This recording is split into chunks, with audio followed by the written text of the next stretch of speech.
Life as Ceremony shares personal stories, interviews with inspirational souls, and practical wisdom to help you reconnect with yourself and spirituality.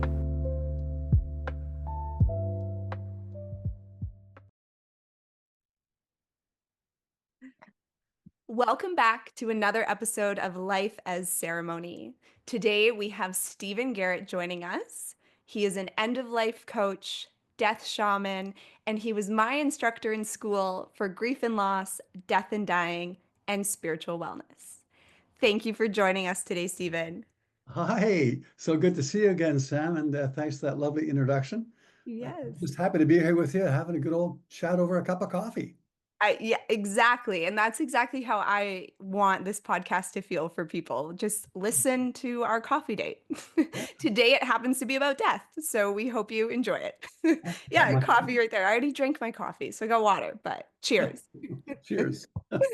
Okay, so I have a few questions that I didn't give you ahead of time. Yep, This or that, and some rapid fire. Are you ready? I'm totally ready. Okay. Ocean or mountains? Oh man, I want both. Yeah. You can say both. That can be your Both. answer. Both. Both. Dogs or cats? Oh, cats. My cat Tiberius is wandering around my office as we speak right now. What's your cat's name? Tiberius. Tiberius. How old is Tiberius? Tiberius is he's about 14, so he's getting on. Okay. An Oh, old man for a cat. yeah. Love it. Eagles or wolves? Oh man. I used to be a real wolf fan, but I'm in the world of the eagle these days, so I'll pick Mhm. eagle. Okay. Love it. Do you have a favorite season? Oh man, I like them all, but I think if I got to choose one, Sam, Mhm. spring. Spring. Yeah, Okay. Why yeah. spring? Everything's bursting forth with life. Beautiful. Beautiful. Do you have a favorite book on grief?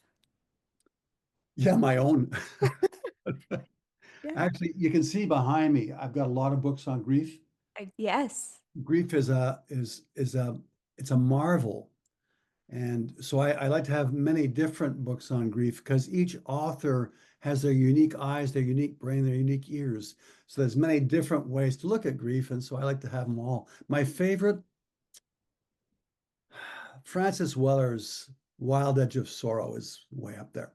Wild Edge of Sorrow. Okay. And what's the title of your book? My new book is entitled Grief's Walking Stick, a Mhm. personal journey from sorrow to service. Amazing. And where can people find your book? It's not out yet, but if they popped onto the internet and Googled griefswalkingstick.com, they'd find the coming soon page. Amazing. Okay. Well, when it's here, you let me know, let us know, and we'll put it out there. Okay. Awesome. Thank you. Last question here is if you have any words to live by, favorite quote. Yeah. Well, I'm a bodhisattva, and the bodhisattva vow is very short. Those are the words I live by, and I'll speak it for you out loud if you wish.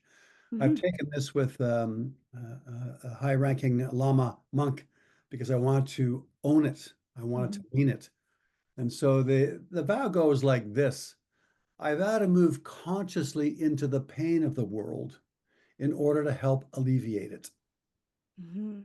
Very simple, very straightforward. Thank God I've got that vow because it keeps me on my path.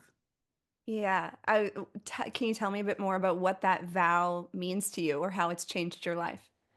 Well, it's really kind of crazy out there these days, economically, politically, environmentally. It's kind of crazy, and it's easy to get lost in all the nonsense, the noise, the drama, the opinion.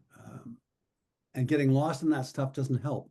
Mhm. What does help, in my humble opinion, is being of service to one other person each day. And so Mhm. that Bodhisattva vow reminds me, oh yeah, get your ass out there, dude. Go help one person today. Yeah. And Yeah. so that's how it helps me. Beautiful. The way you talk about just, getting out there, helping that one person. Some words to live by that are just top of mind for me right now by the late Richard Wagamese, the smallest circles first. And I always think about that even with my, I believe individual healing is also collective healing. And, it's not about, yeah, this big audience or anything like that, but just help one person. So, yeah. I've got one of Wagamese's books on my shelf Oh, back here. oh, do you? Nice. You look like you got some great books back there, Stephen. I do. I do. Aw. Well, I'm excited to add your book to my shelf soon, one day. Yeah. Thank you. Thank you. It's on its way. What has brought you to grief work and end of life support? Oh man, that's the $64,000 question. It started, Sam, a long time ago. Um, and I like to get a little emotional as I tell this story. My sweet dear sister Jody died on May the 5th, 1988. That's 37 years ago. And I wasn't okay with it. It was a mistake. God messed up. Should have taken me, not Jody, And I just was shattered by the fact that I could no longer drink coffee with her, go for dinner with her, hug her, buy her a birthday present. It just shattered my life. Um, and instead of avoiding it for whatever reason, I chose to lean into my sister's death. I chose to lean into her grief, and I let it have its way with me. Um, Back then, I was a corporate finance guy. I wore Hugo Boss suits, silk ties. I was a money-making machine. That wasn't who I was. Who I was hiding behind that. So Jody's death shook me so beautifully and so aggressively, my masks started to fall off. I recognized, oh man, I'm not that. That's Mm-hmm. my dad. That's my uncle. That's my grandpa. I'm Mm-hmm. not that. And when I recognized that about 3 weeks after her death, sitting in the downtown offices of Burns Fry in Toronto, Mm-hmm. I went, what have I done?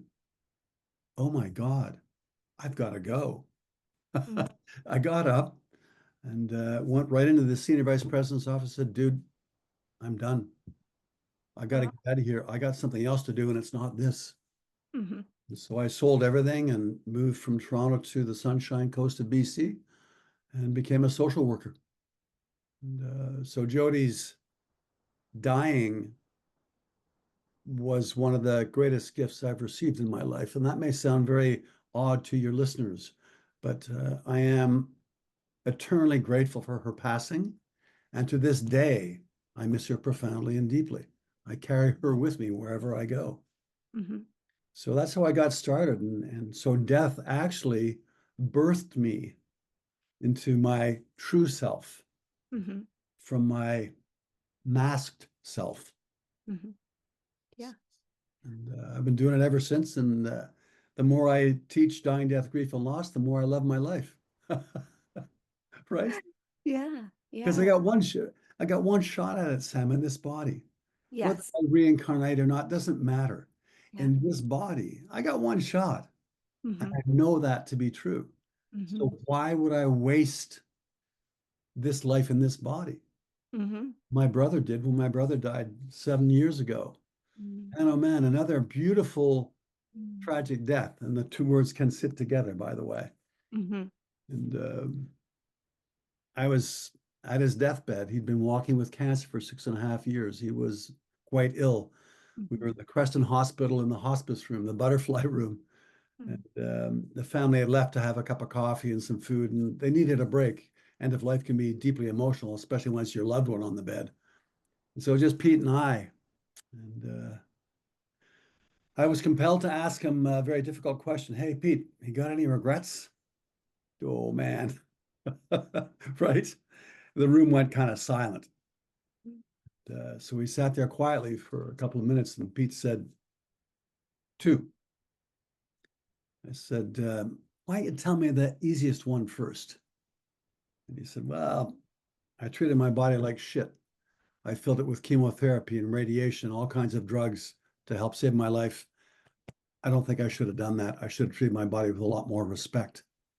And all I said to him was, thank you. There's nothing else to say at a deathbed confession aside from thank you.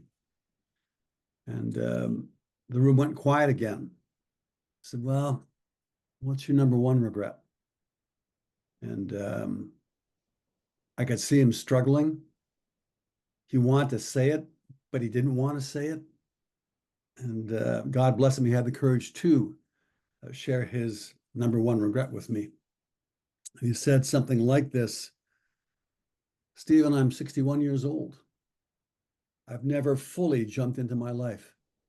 I always held back by 12%. I Mm-hmm. deeply regret that. Mm-hmm. He started crying, as did I. There's nothing to do. He died that night. Mm-hmm. There was no way to make it better. There was a way only to share the regret with a loving other. So I hopped up on the bed with him. I pulled his little broken body onto my chest. We just lied there and cried for an hour. That's all there was to do. Mm-hmm. And so the wisdom of that, my brother's regret that he held back 12% was I wrote myself immediately an affirmation. And it was just in case, live your ass off today. Those are So, some words to live by as well. Yeah. so that's why death is so important. That's why deathbed attendance is so important. We learn life lessons in the form of regrets. For Peter, 100% it was a deathbed regret. He's dying. For me, it's a life lesson. Hmm. So they morph that way if we can attend to death and dying with an open heart, an open mind, an open spirit, and a relaxed body. Absolutely. Yeah. That's why I'm in this work, because it served me, and I'm a very ordinary fellow. If it serves me, it'll serve everybody if we can just turn towards death, if we Hmm. just turn towards grief, if we can Hmm. just honor it as a natural, normal, magnificent facet of life. Hmm. We all marvel at birth that, wow, look at that. Spirit came into the body and body comes out into the world. Well, wouldn't you marvel also at the end of life when it's like, wow, spirit's leaving the body. The body's Hmm. going back to Mother Earth. The body will become soil again. Hmm. Hmm, that's a marvel, Hmm. to be honest with you. Yeah, absolutely. I couldn't agree more. I have lots of questions for you today about, what we get wrong about death. And I think you just named one of them of we marvel at birth, but why aren't we doing the same at death as well? The way in which spirit comes in and the way in which spirit leaves. I also just want to say thank you, like, for sharing your story and also sharing Jody and Pete with us and the wisdom and gifts that they've shared with you to then, pass on to all of us. Yeah. Truly.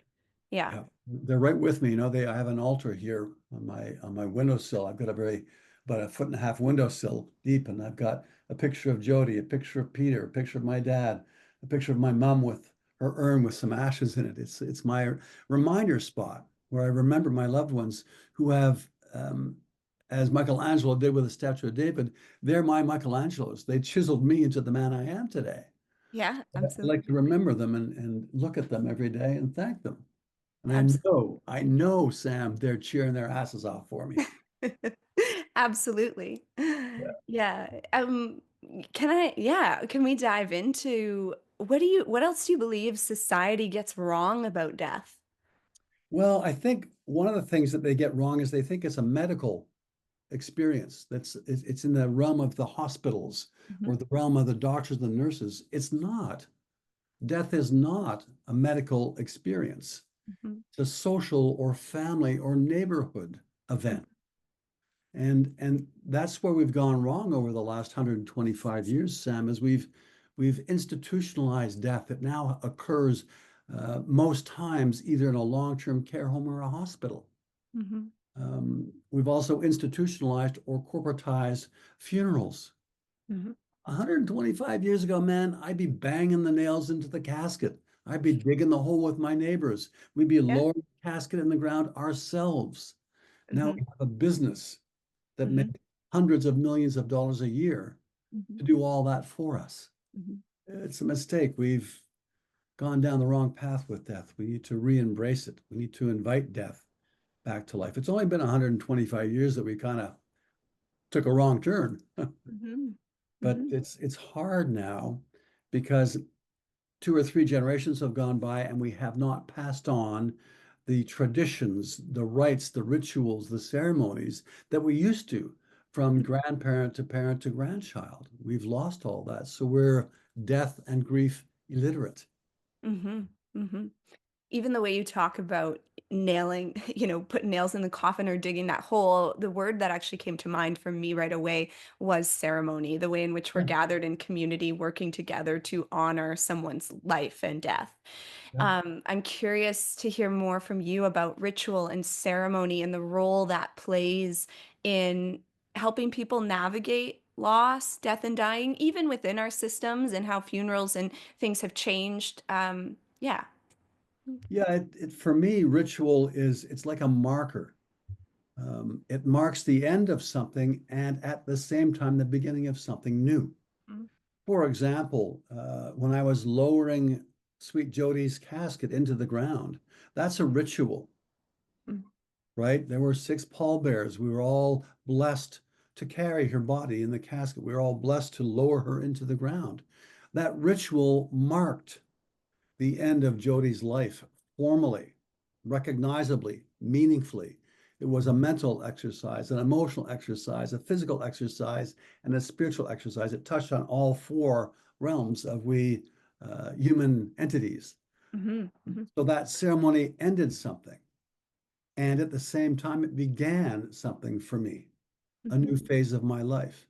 So mhm, rituals are a tried and true tool we can use to mark endings and beginnings and to help us face what's happened mhm, and then look forward to the future in a new and different way. mhm. Absolutely. Yeah.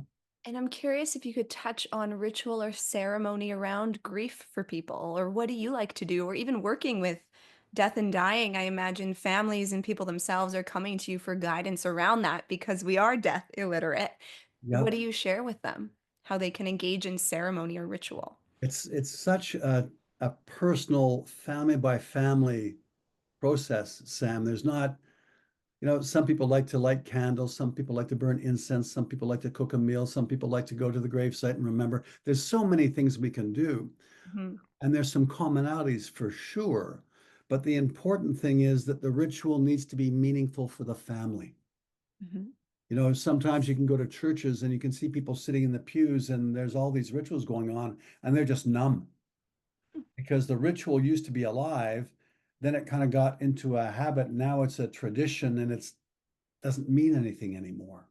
mhm, So I help families identify rituals that mean something to them. mhm, Well, Grandma always used to love to walk the dog, and one of our favorite rituals is to go for a walk with a family dog on Sundays together. That's a ritual.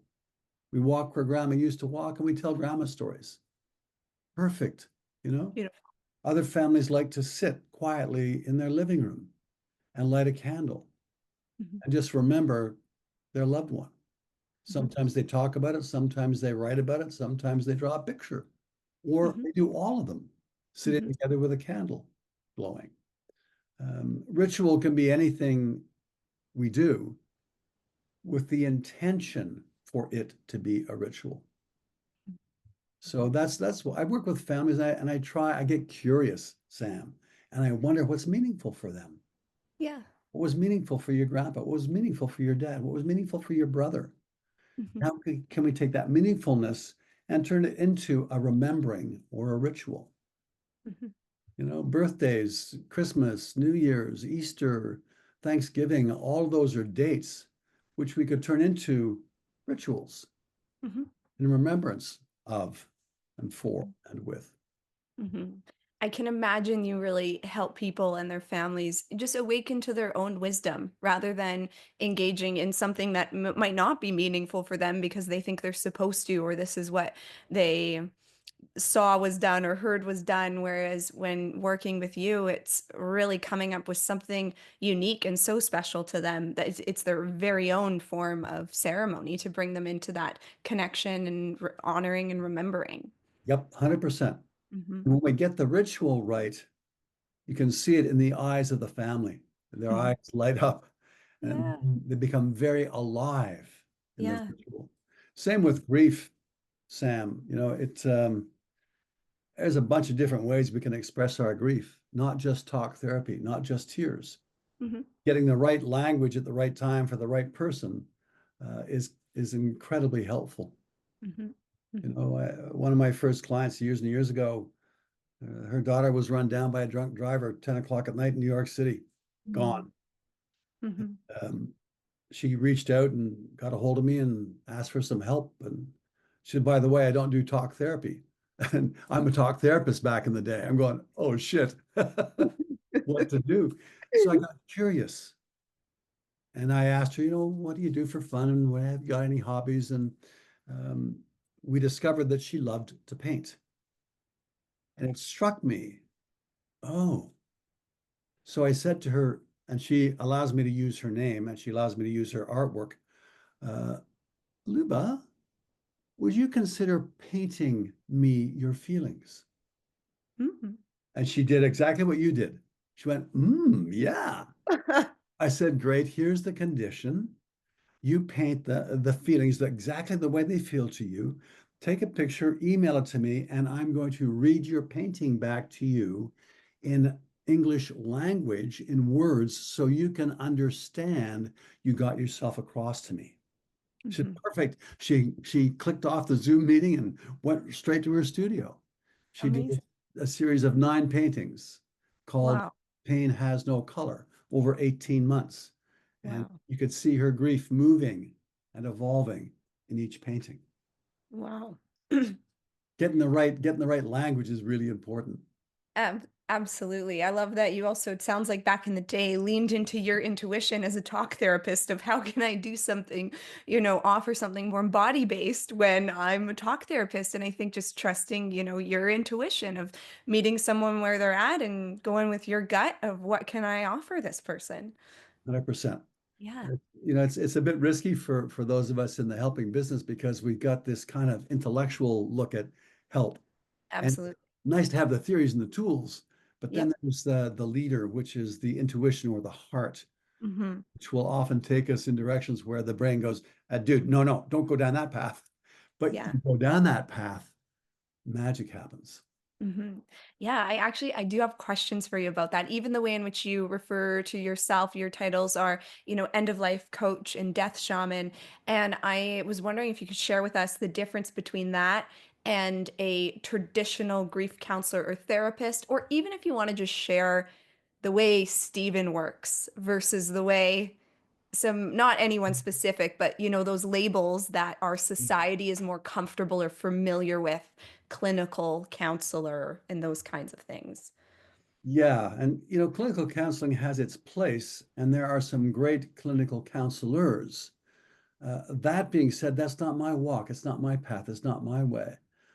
All my brilliant teachers have been very shamanic in Hmm. their own way. And what shamanism means for me is this kind of divine, heartfelt energy Hmm. that carries wisdom in it. So I trust my heart a lot.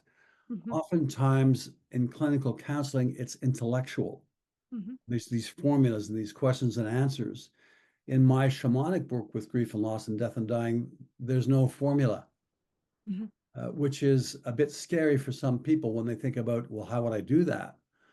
And basically, all I do is I just sit down with the family or the client and I get curious and I wonder, but I don't wonder from here. I wonder from my heart. And I imagine that I'm joining them in their heart so that heart to heart, I get the good information. Mind to mind, I'll get what they think they should tell me. Yeah.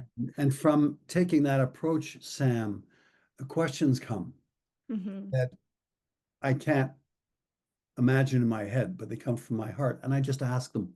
Hmm. I trust so much my deepest heart that it doesn't lead me astray. And even if we ask the wrong question, it takes us somewhere else. So there's Hmm. never a wrong question. Hmm. But Hmm. I'm not intellectual in my approach, though I use my intellect to help me through. Yeah. Does Yeah. that make sense? Yes, absolutely. I think that, yeah, I can it resonates with me a lot when you talk about moving from the heart, asking questions from the heart, connecting with people heart to heart. And I just like on a personal note, I think that's where I've found some challenges with counseling and wanting to shift away from that title or label because it's not necessarily my walk or path either, just in terms of what resonates with me with how I work and how I want to meet people, Yeah. just the some boundaries, ethics, I totally understand for the purposes of regulating, but sometimes we need to meet someone on a walk or meet someone outside in nature or and is that a Yep. compromise on an ethic or a boundary, is that and we're faced with those questions, and I think that when I trust my truth and my intuition and it's saying yes, I need to lean into that. So it's shown me that my walk might be different. So I definitely I want to take away that piece of wisdom you just shared with us about I'm not intellectual, but I use my intellect. That was really powerful, so thank you for that. Yeah. And Sam, I share the same view as you do. If my client feels safe driving up and down the highway in their black pickup truck doing sessions with me in the passenger seat, that's what we're going to do. Yeah. If my client feels safe sitting on a beach with their feet in the ocean waters, that's what we're going to do. If they feel safe meeting at a coffee shop, that's where we'll meet. Mm-hmm. Clients don't feel particularly safe inside an office in a square room where there's a receptionist and a whole bunch of other people where they're Mhm. now identified as somebody seeing a counselor. Mhm. Now they got a label on. Totally.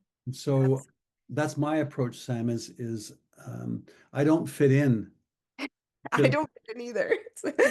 I fit out. Yeah, I fit out. And that's why I'm on my own hook.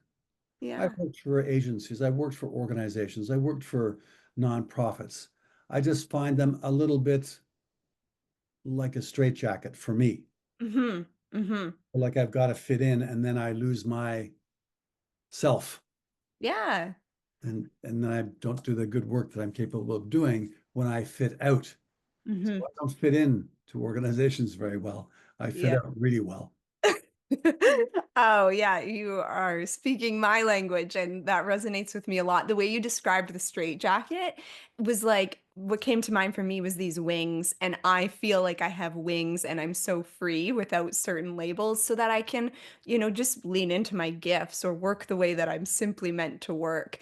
On the note of like the ocean, the coffee shop, one of my thoughts or opinions is that I also think with so many strict rules, we take away people's power to choose for themselves.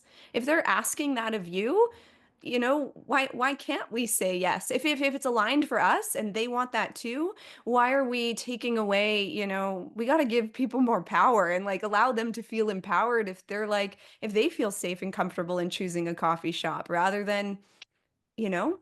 Yeah. It's a simple question. Are we client-centered? Yes or no? Yeah. Yeah. And if we really mean client-centered, what client-centered means is client-centered. Yeah. The focus is on the client. Where do they feel safest? Hmm. Where do they feel most at home? Where do they feel most able to reveal themselves? And it's not for us to decide that. Like if they're telling us this is where I feel safest, we have to trust them and not be like and not tell them where their safe place is, you know? Exactly. Yeah. Exactly. Yeah. But it's a different way of working. And what I find with death, dying, grief, and loss is when I work that way, magic happens. Hmm. And the Hmm. magic is two divine individuals getting together with no masks on, Hmm. doing some good work in a way that works for the one who's receiving the service. Beautifully said, Stephen. Yep. Yeah. Yeah. I would say just like the way you shared, if people are watching on YouTube with your hands like coming together and that's what creates the magic. I always think of relationships as a triangle, even with, the counselor and the client of these, they're the base of the triangle, but the relationship is what you create together. And that's the magic that unfolds. It's not, it's a togetherness and just create that strong base, that strong foundation or connection, call me whatever you want, call the work that we're doing, whatever you want, but let's just build that connection and then the magic happens, the rest unfolds, then comes the healing, you know? Yeah. That's one of the things that I think we've forgotten. When I look at the planet right now, it's like, oh my God, what a mess, you know? Mhm. I think the mess that we've created is a direct result of our forgetting our own magnificence. Mhm. Do you know how hard I got to work to keep my house at 69 degrees? It's a challenge, man. We keep this thing at 98.6 degrees and Mhm. we don't even think about it. Mhm. You know, how did a little egg and a little fishy, squirmy sperm get together and make this? How the hell? When you really think about that, that is magnificence. If we can create this, Mhm. why are we so limited in our thinking there? Because we're living up here, Mhm. living from our magnificence, Mhm. not living from our spirit. I think one of the biggest challenges I see with death and dying and with the world is we've lost true spirituality. Oh, absolutely. Not the Yeah. fake stuff, not the new age white stuff. No, no, no. True Mhm. spirituality, which Mhm. is putting out the garbage, Mhm. washing the dishes, saying hello to a neighbor, saying a prayer, doing a meditation. Mhm. You know, it's all spiritual. We've just forgotten that it is. Exactly. Yeah, that is exactly what, life as ceremony is all about. I think that we've created like this idea of what we think ceremony is, and it's creating this separateness. And it's like me and you, Stephen, right now, this coffee date, this is ceremony, you Yes, know? yes, Yeah. it Um, is. yeah. There's a divine being called Sam. There's a divine being called Stephen, Yeah. meeting in our divinity. Hmm. That's a ceremony, baby. That is a ceremony. And I think what it really means to me is we need to intend more Hmm. that our life be more ceremonial, that it be more Absolutely. ritual based, that it be more spiritually based. We need to intend that. We need Hmm. to mean it. It's not about actually doing anything in our lives any differently. It's about bringing intention behind what it is that we're doing. Thank you. Thank you. It's exactly that, Sam. Yeah. I wash dishes Yeah. at home, right? Yeah. It's my dish washing meditation. I love it. Meditation is put your mind on one thing. Hmm. So I put my mind on the dishes. Hmm. Notice the smell of the soap.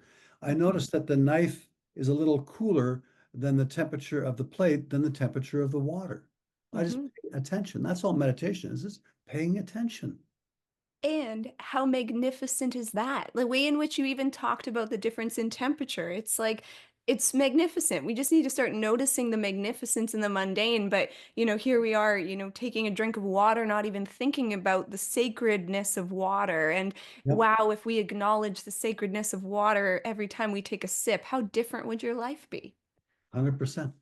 Yeah. Noticing that the sun streaming in your window that's got lines on, it's the same sun that's streaming in my window. And yet Yeah, you're in Whistler and I'm in Maple Ridge. But it's the same totally. sun lighting us up. Hmm. Wow. Yeah. Oh, I love that. Thanks for naming the sun. I feel it brought me into even more connection with you. Yeah. I wanted to ask you, with working so close with death and dying, what have been the most challenging parts for you?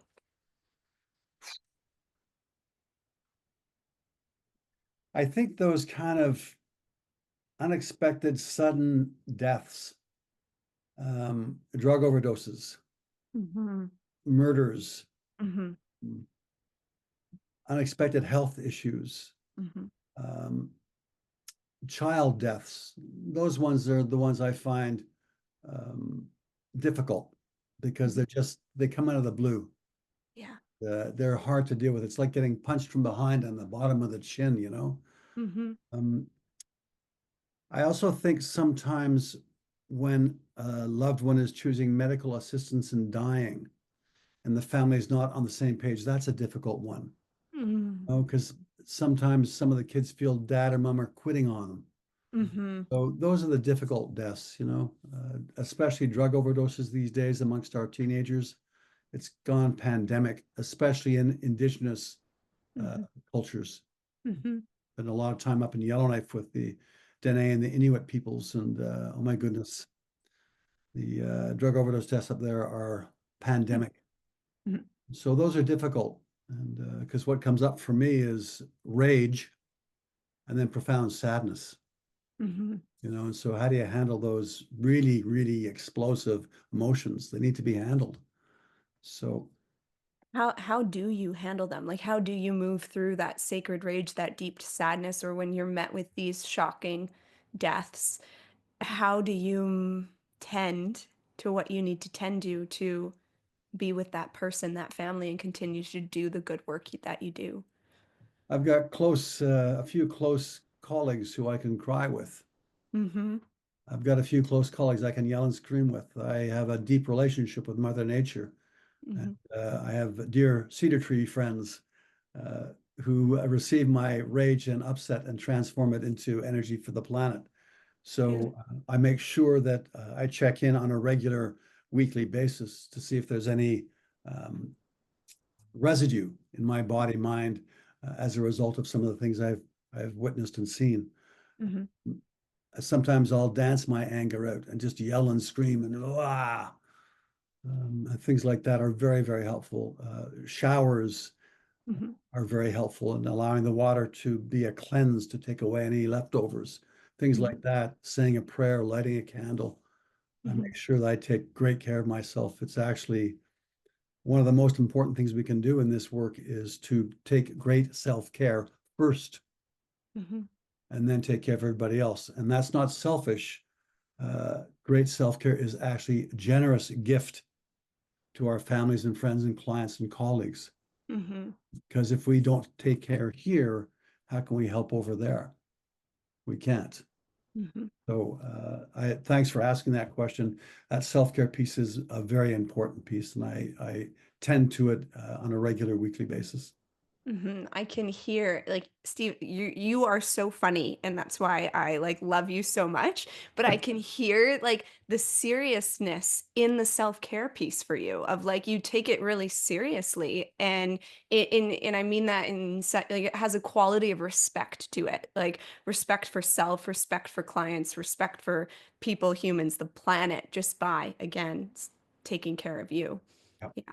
Because if I don't take care of me here, and let's say you're a mom in a family and your mom just died, and I Mm-hmm. see you running around like a mad fool and you're not taking care of yourself, you won't believe me if I start to talk about self-care if I haven't done the work myself.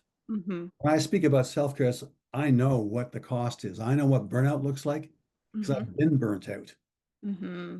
And I know the result of taking great self-care.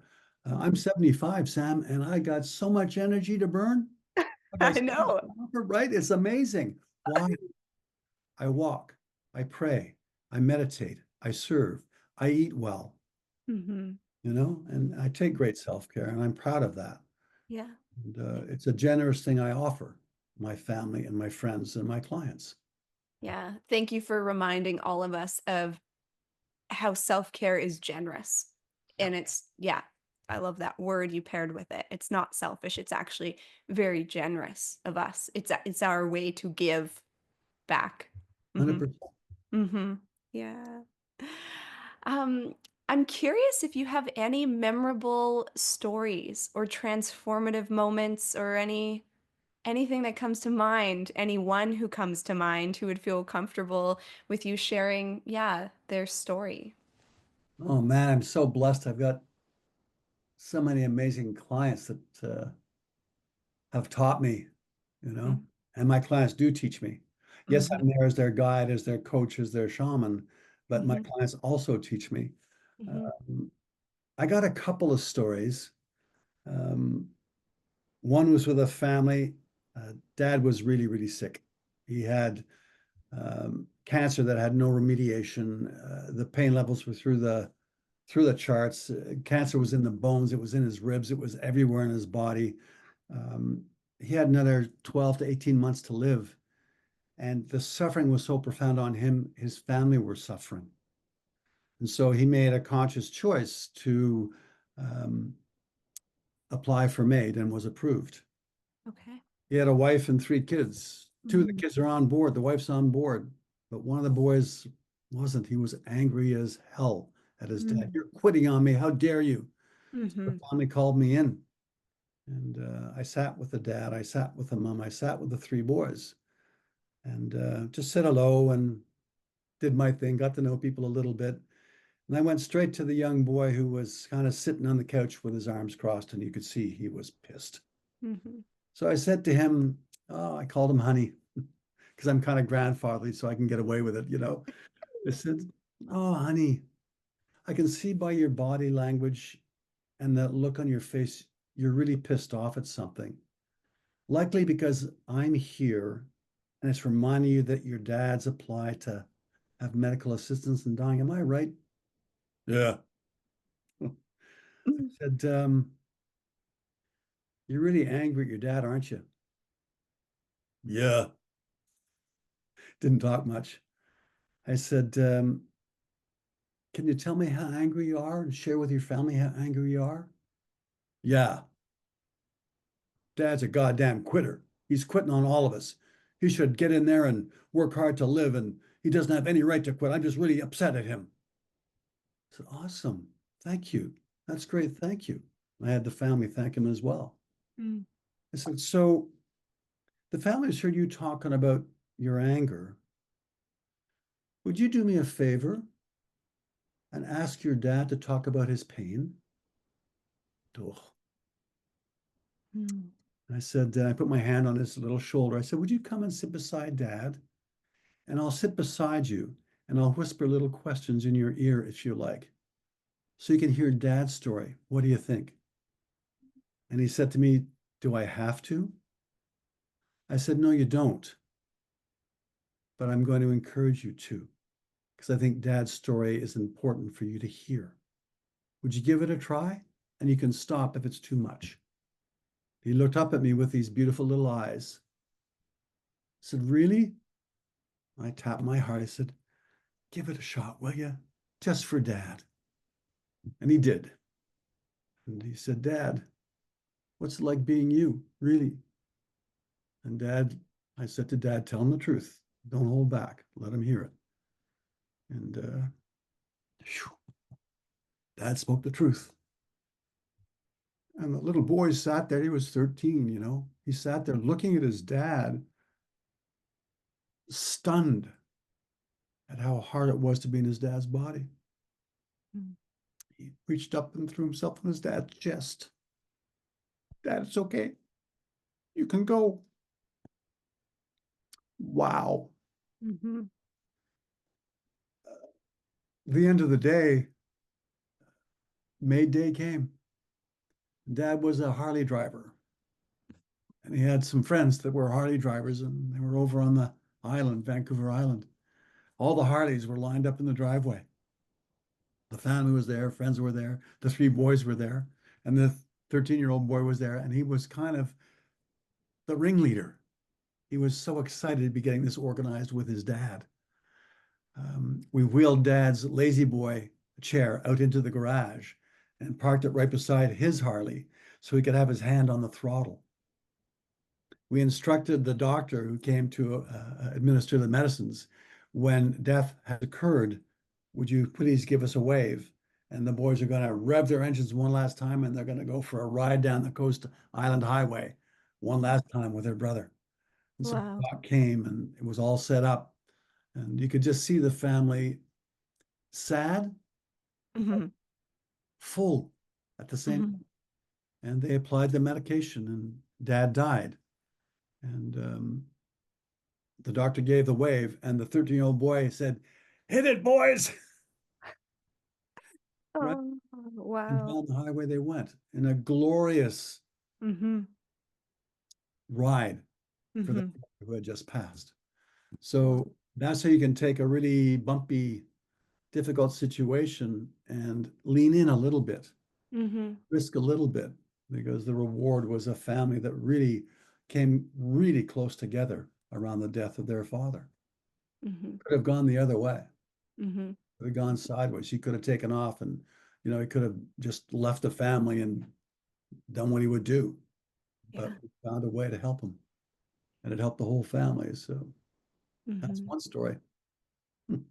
Thank you for sharing that story with us. I think Welcome. stories themselves are medicine, and I think there's a lot of medicine in just receiving that story. I felt like a blessing to just sit here and receive and hear it, and I could feel a lot of my own emotion in hearing that shift from such anger to deep sadness. And I think the two often are coupled quite closely in certain situations. And to feel that sadness, and then also just, I guess what's coming up for me is just tragic and beautiful, and just how these profound opposites can coexist, like grief and life, and they're actually one of the same. But it's yeah, I could feel it by just listening to that. So thank you for sharing. Yeah, you're welcome. Shakespeare said very well, um, parting is such sweet, Mm. and he said sweet first, Mm. right? Yeah. Parting is such sweet sorrow. And if you pay attention on this bipolar planet of ours, we're always Mhm. between opposites. How Oh do yeah. we find the equator? Mm-hmm. Sweetness is necessary, so is sorrow. And they meet. It's like the spine of a book. Mm-hmm. If you sit on the spine of the book, you'll be served by the sweetness and you'll be served by the sorrow. Mm-hmm. You know, when I left my brother's room, dear Peter's room, for the last time, um, I just kissed him on the forehead and said, "See you next time." And I couldn't walk out of the room. Yeah. It's just so final, you know. And so I looked back over my right shoulder and I saw him in his bed, very close to death, and I was immediately struck by the sweetness of my love for my brother and his love for me, and the fact Mm. that I knew him. Mm-hmm. Beside it was the sorrow that Mm-hmm. I'd never get to hug him again. And he was dying with 100 of my dollars in cribbage victories that I'd never get back. So Oh. the sweetness and the sorrow were there Mm-hmm. necessarily, Mm-hmm. and each served the other one. Too much sorrow is, Mm-hmm. too much sweetness. Yeah. Balance, Yeah. so helpful. Yeah, absolutely. Anything when out of balance is unhealthy, and I think to just welcome and accept the opposites rather than fight for one over the other, it's just allow it all to just be. Yeah. Find your own equator. Find your own equator. It's Yeah. there. It's there. Yeah. Yeah. Another thing that gets missed um, around death, dying, grief, and loss is humor tends to get pushed aside. And, Mm-hmm. again, humor is a balancing medicine. Mm-hmm. Is sometimes required when the room is too thick, too heavy, Oh yeah. too sorrowful. And Mm-hmm. when my brother was struggling with his cancer, he was in the Vancouver General Hospital, and he was eating a whole lot of chemotherapy. And when they were going to do a stem cell transplant, it was a last ditch effort to save his life. Mm-hmm. I walked into the hospital room, and Mom was there, and his wife April was there, and Carrie and Sue were there, and there was nurses and doctors, and it just felt like I'd walked into like a dungeon.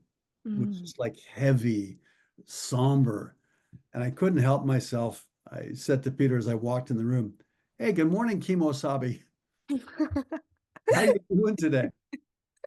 And without even hesitating, Peter said, "Tonto, pretty shitty." And he and I started to laugh and giggle. And my mom went, "Oh, Stevie, how could you?" And Pete put his little feeble hand up and said, "Mom, I needed to laugh. It's okay. This is what Stevie and I do." When Yeah. Peter gave permission like that, a doctor started to giggle. And one of the nurses burst out laughing, and the whole room lifted. Changed. Yeah. Needed some relief and some release. Mm-hmm. So humor can be a really beautiful tool when it's used not to avoid the sadness, Mm-hmm. balance to it. Mm-hmm. Mm-hmm. I've always shared this with you, Stephen. In my eyes, my heart, you are a true teacher. And when I think of, what I consider to be these true teachers who are really steeped in the wisdom that they're sharing with people, and don't put themselves on a pedestal, that we're all here together.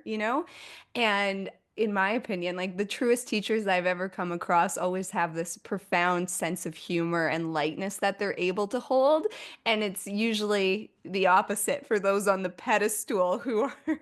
So I'm like, if you're looking for teacher, like for listeners, if you're looking for teachers out in the world, if they don't have this sense of humor and like really make you like belly laugh, like I don't know if they're a true teacher. Recognize if their words are a little hollow, you know? I think even with you, Stephen, and words you've shared on this podcast, but also just, being my instructor over the years, I your words, they're not hollow. You can feel the vibration, the frequency behind them. And I think that, yeah, that's also how you identify those true teachers is ask yourself if those words feel hollow and ask yourself if they make you laugh and have a good sense of humor. Yeah, percent, you Yeah. know. And yeah, the thing I'll say about teachers, I've had a lot of teachers. I've been blessed to have a lot of teachers. I have a handful of what I would call genuine teachers. They're the real thing. Hmm. Alberto Volodo down in Peru is one. Hmm. Um, um, Mingya Rinpoche, the Buddhist Lama who I took my Bodhisattva with, is a true teacher. Hmm. Got a few more. Zivarad in Serbia, they're all over the place. Don Hmm. Jorge in Tulum, Mexico. So I've got these four guys that keep me on my game. Hmm. They're not afraid to call me out when I've drifted a little bit. And that's the beauty of having teachers who know you. It Hmm. will bring you back to reality when you start to drift and become, I know it all. Hmm. Absolutely. But also to be aware that the planet, especially in North America, is full of uh, cultish type leaders, Hmm. cultish type teachers. And, Hmm. they're everywhere. Hmm. And we need to be aware of that. And Hmm. what I notice is a true leader meets me eye to eye, face to Hmm. face, heart to heart. There's no one up, one down. They're not better or worse. They're just a brother or a sister. And I mean that with capital B and capital S. Hmm. And so we know each other. When I met Mingyer, I mean, this guy's a world famous teacher. He travels the world teaching. And, he's coming down the hall. We're going to do a little show off in UBC in the theater. We're going to interview him on his new book. And I'm the interviewer, Amazing. right? And he met me like we were brothers. He didn't look at me like I was below him or above him. There was none of that. Hmm. He said to me, "Hey, it's so nice to meet you. Kelly's told me so much about you. Hi, brother. Let's have a hug." Nice. And so we just had a hug. And so, Hmm. brother to brother that we sat on stage, brother to brother that we spoke, brother to brother that served the audience well. There was Hmm. no up down thing. And so that's how I sense true teachers is they don't put me up, they don't put them up, they don't put anybody down.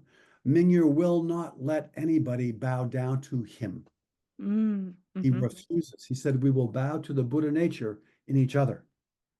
I am not above you or below you. Hmm. You're not below me. Please, Hmm. here." And I've watched him because I've been burnt by some crazy leaders. Yeah, yes, I And know. I watched him for hours serving people. And he didn't waver one iota. He never allowed anybody to put him up. And he Hmm. always esteemed the Buddha nature in each and every person he met. I went, that guy's the real thing. I can support that. That's the real deal, the true teacher. Yeah. Absolutely. This Yeah. book is on my bookshelf just over my left shoulder. The one with the tree on it? I'll get it for you. Hang on, Sam. It's, you can tell it's been well read. It's, the Oh, covers, wow. Sticky notes. I bet it's highlighted. It's worn. Awesome. that's Nice. him just after his 4.5 year walk around India, penniless. Wow. He walked India to get back to his core. It's called In Love with the World. And, this is what he looks like now. He's back in his purple and orange and his bald head. It's a, it's a really good book, Sam. It's well worth the read. In love with the world. Yeah, Yeah. To check by it. Yonggi Mingyur Rinpoche. Amazing. Yeah, Okay. It's on my list and I definitely have to check that out. Thank you yeah, for the recommendation. welcome. I have just a couple last questions for you around death. I know we started to go on a beautiful tangent about teachers and true teachers. And, Yeah, bringing it back to death, and I'm kind of actually we're closing in a nice circle because I kind of want to bring it back actually to what society maybe gets wrong about death. But I think in our society, and talk about North America, there's a ton of fear around death. Yeah. How can people begin to overcome their fear of death? Head out on a spiritual adventure, discover who you are. Hmm.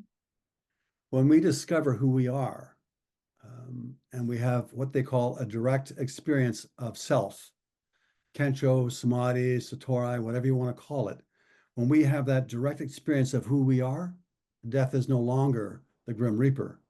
The death turns into an inspiring teacher. Mm-hmm. So it's that and it's not believing that I'm divine, it's knowing Mm-hmm.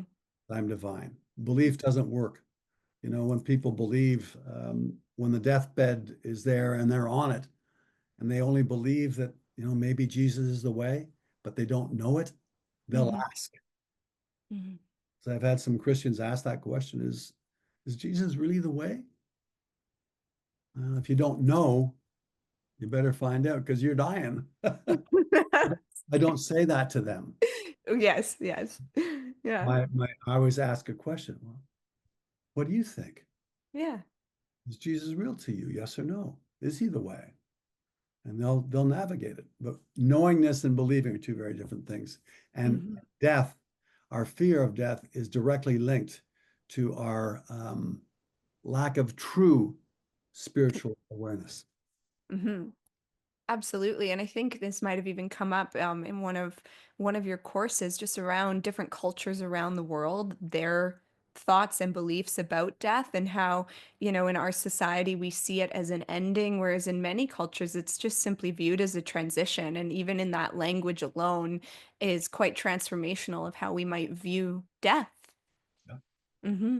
If you pay attention at the time of death, you can actually see the life force that we are um, out here. Hmm. Sometimes the room changes color, Hmm.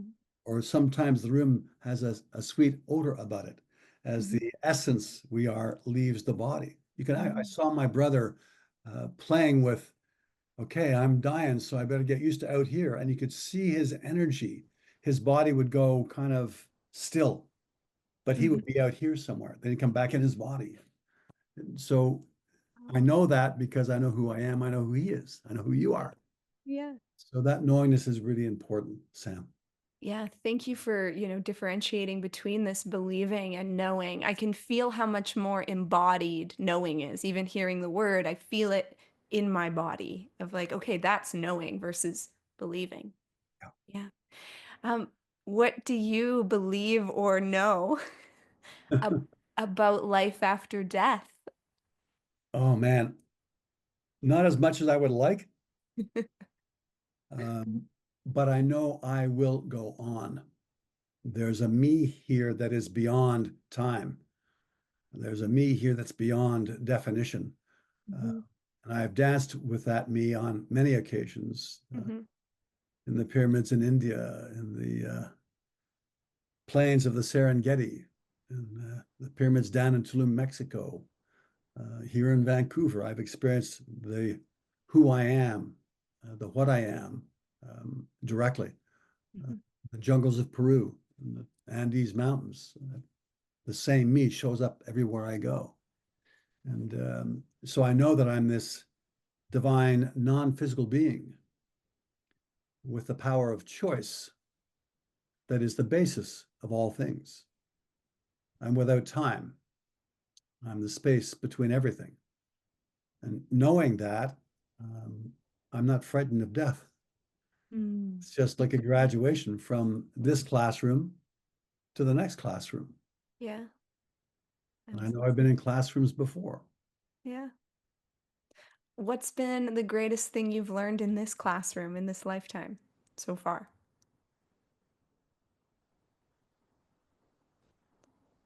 Two things: be kind, Hmm. be of service. Be kind and be of service. Beautiful. And Beautiful. That's all Mingyer teaches me. He said, be kind and be of service. Be kind and be of service.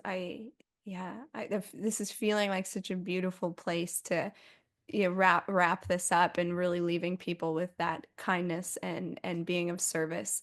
Um, you know, when talking about spirituality, I often say like the most spiritual thing you can do is like be honest and be kind. Like like people are striving for spirituality, trying to wear certain things and do certain things, and it's like, well, just be honest and be kind. Like that's actually the most spiritual thing you could ever do. 100%. Yeah. It's Yeah. not who we look, it's who we are. Yeah. Absolutely. Okay. Well, how can our listeners support you, your book, your work? Are you taking clients? Where do we find you? Tell us everything.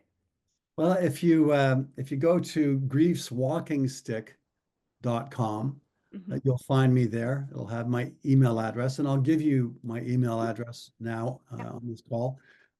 Stephen, Stephen, Hmm. wait for it, at embraceyourdeath.com. And what I'm really inspired to do these days is teach others how to do what I do. I want to build an army of end of life doulas.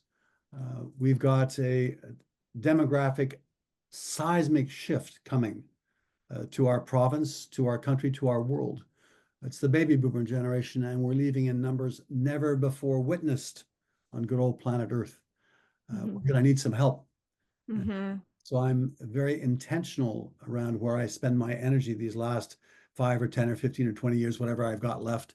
And it's around creating an army of people who will be here to help the families and the survivors of the baby boomers who are leaving over the next 10 to 15 years. Hmm. Wow. That's what I really want to do. If somebody's struggling with grief and loss and they just can't seem to get through it, I'd be very happy to help. Hmm. But mostly my energy is geared towards teaching and leaving the wisdom I picked up with others on the planet so that the wisdom lives on and isn't forgotten. Okay, amazing. Thank you. And yeah, your email, I just have to say something really quickly. When I was, preparing for our call, I was thinking, I was like, well, I could just talk to Stephen for hours. I got to figure out what I really want to ask him.